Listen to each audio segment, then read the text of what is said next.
reason why I'm a little bit confused is the main character's best friend. I don't know how to pronounce it, but we're going to say Neska. I don't think that's right, but who cares? Neska basically is texting this guy named Theo, and they've been flirting a lot, and she is dating someone else. So I'm a little nervous that there's going to be a little cheating situation going on, and I don't appreciate that. Um, yeah. Neska is like just not someone who I understand. I really hope that she doesn't cheat on her boyfriend. I really hope that there's, a mutual understanding between her and this Theo person, and the flirting, like, if they are gonna get together, at least break up with the boyfriend. That's all I'm saying. Anyway, it's whatever. I understand that Neska has, it's all out of the goodness of her heart.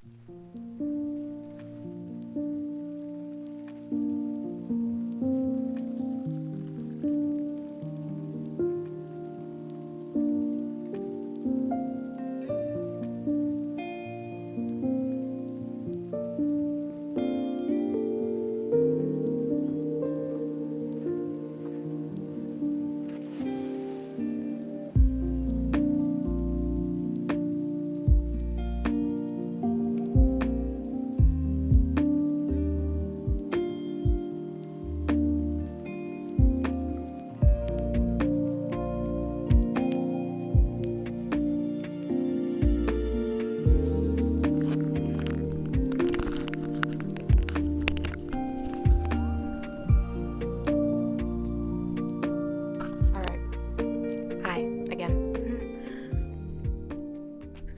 So, right now, they are having breakfast. Charlie, Bailey's mom, and the mom's boyfriend. And Charlie is talking about his family drama with his parents are also divorced, and his mom is currently dating someone, and she's also pregnant with that someone. Yeah. Yeah. So Charlie doesn't like that guy, and he's saying he's not a bad guy, but shouldn't he be at his own place with his own kids instead of crashing at my mom's every night? And basically, the three of them were sitting at the table, my mom and Scott, eating breakfast while Charlie talked about his mom's boyfriend, and Scott's face got red. I can't. I couldn't dream of being Charlie because it takes too much confidence and sheer audacity to be Charlie.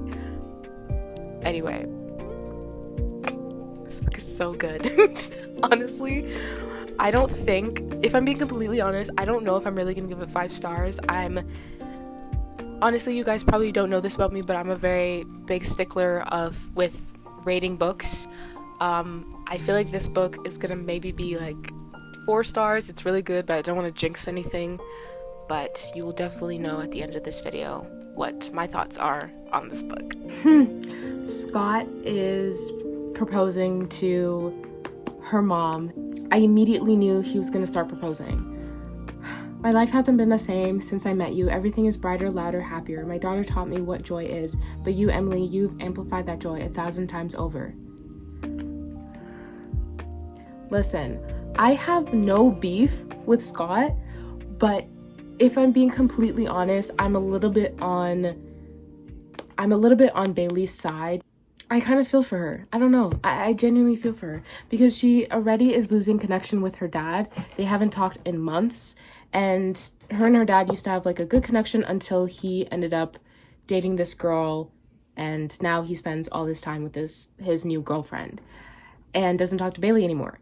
So Bailey is scared that her mom is going to do the exact same thing that her dad did to her.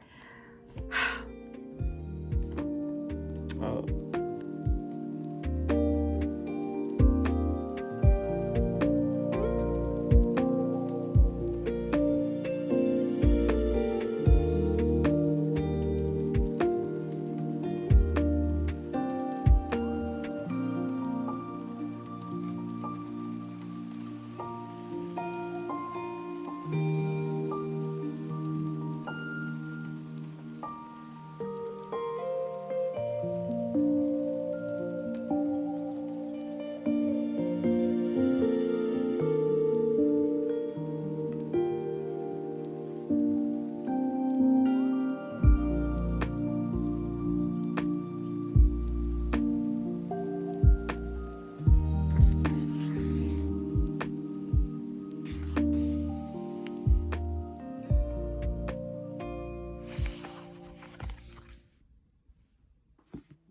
Hi. I finished the book. Yay. I gave this book 4 stars. I wanted to give it maybe 4.5, but I'm gonna first let me tell you what the book is about. Betting on You by Lynn Painter is basically about this girl named Bailey and Charlie. One parent lives in one country and the other parent lives in the other country. And they basically fly back and forth to see one parent. So the first time they meet on a flight, and Bailey is kind of a very controlled, and she's just a very like controlling person, while Charlie is definitely the opposite. So it's definitely an opposite attract type romance. They're both teens in high school, and his belief, Charlie's, is that guys and girls can't be friends. It's impossible to be friends with a guy, it's impossible to be friends with a girl. It just doesn't work. For me personally, I kind of disagree, but I also agree with that philosophy. Like, I've had guy friends, and I'm not gonna lie, I've sometimes have like a little inkling of like, what if we dated? But then that immediately gets squashed. So that's why I'm saying I think it is possible for girls and guys to be in a relationship, but you'll always have that inkling little thought thinking, what if we dated? Anyway, I do think girls and guys can be friends. It's called Betting on You because basically he makes a bet with this douchey guy named Theo. You heard me talking about Theo in the past couple of clips, but he basically makes a bet with this guy named Theo to get Bailey. Basically that backfires. Obviously she finds out about the bet and then gets upset with him. But the thing is that with context, we found out that there was a bet like around here in the book. Somewhere here in the book, we found out that he betted to get Bailey. But the thing is that the bet wasn't something to take seriously. Charlie is telling Theo, it was a joke, I wasn't actually trying to get her, yada yada yada. It was like a huge misunderstanding between him and Theo, and plus Theo's a complete douche because he keeps pushing Charlie to take the bet, and Charlie did because he just wanted him to shut up. That was it. So there wasn't like a serious thing with him betting on Bailey, but there was a bet that these two made to see if Bailey's best friend, Neska, would end up hooking up with Theo. It's a lot. There's a lot of betting in this book, from, you know, that little bet and then the other bet with like him trying to get Bailey. Basically just, it's still such a cute book. I would highly recommend. There's no spice in it, but that is totally okay because it's still adorable. Their chemistry, their banter, it's chef's kiss. I give that 5 stars. I give the banter 5 stars. However, the reason I gave it a solid 4 stars is because the adults in this book are frustrating me.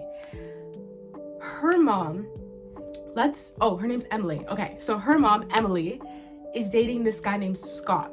Emily and Scott, they were dating for maybe over a year, but Bailey didn't know that. And the reason she didn't know that is because her mom didn't want her mom didn't want Bailey to freak out about her dating and, you know, feeling at a loss and all of that. Anyway, we get to like near the end of the book and Scott proposes to Emily. And when I was reading that page, you saw that clip, but when I was reading that page, I was upset because to me, I don't love the fact that Scott didn't even, he kind of did, and this is why I don't hate Scott, because he did try to bond with Bailey, but Bailey would kind of be a little bit pushed back. I don't really know how to explain it because you just genuinely have to read it because there's nothing wrong with Scott, and I am totally on Bailey's side about pushing Scott a little bit further away because he just comes into her life and then takes away the bond that the mom and the daughter have. We see this happen in the book, and I'm just kind of like, how am I supposed to accept Scott? There was nowhere in this whole book where I got to really accept him and be like, okay, I understand you. We were probably like, where was it? I was probably here, the last pages of the book, And then there's the scene with her and Scott, and Scott's after he just proposed. To me, you're an adult. I think you should talk to the kid saying, hey, I'm thinking of proposing to your mom. How do you feel? Because you're not, to be completely honest, you're not just marrying the mother, but you're coming into their family. You're coming into their little partnership. So that's why I'm just a little bit upset about how that part was handled. It was very handled immaturely. I just feel like Scott and Bailey should have had that conversation like somewhere in the middle of the book, but we had it at the very end. So I think it was really disappointing. It was really disappointing. Also, this was the biggest reason, hugest reason why I gave it 4 stars, and what kind of wanted to give it 3.5. The conversation Bailey and the mother have, it's so flat. Like, no, it's flat, but it's also, Bailey still holds in her feelings toward her mom and Scott getting together. And I'm just so disappointed that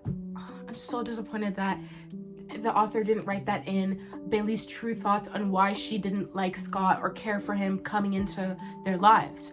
And it's because she feels like she's gonna lose her mom. She feels like she's gonna lose her partner in crime because she lost her dad like that. Her dad is now in a different country with his new girlfriend and starting his own life, as well as he stopped calling her his daughter and stopped texting her, stopped communicating as a whole, and Bailey was afraid that her mom would do the same thing to her.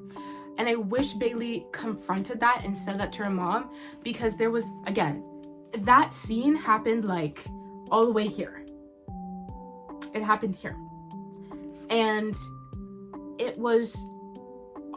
what Bailey said was, I don't think I'm gonna be comfortable moving into someone else's home. They're strangers. That was like her excuse. And I'm sitting here reading that like, but that's not it. That's not the whole story. It's just the way that it was written sounded like you were a 5-year-old child. So that was the hugest reason why I gave it 4 stars. It was very, very disappointing. I was really hoping that Bailey was going to be mature and say her true feelings on how she feels about scared losing her mom. But I feel like that was not resolved. She just went about her day and went back to Charlie. That was it. That was the book. And then, of course, too, her and her friend Neska got into a fight because Neska found out about the bet that they placed with her hooking up with Theo. And the thing is with Neska, she didn't hook up with Theo. He kissed her. She didn't like it. But she did feel like they were flirting. But mind you guys, she has a boyfriend. Oh God, the book fell. So she went to tell the boyfriend that Theo kissed her. The boyfriend got upset. They broke up for like a day, maybe. I'm kidding. Probably like a couple weeks. And then they got back together because they were in love. So that was Betting on You. Very good. 4 stars. Absolutely love it. Would recommend. Yeah. Done.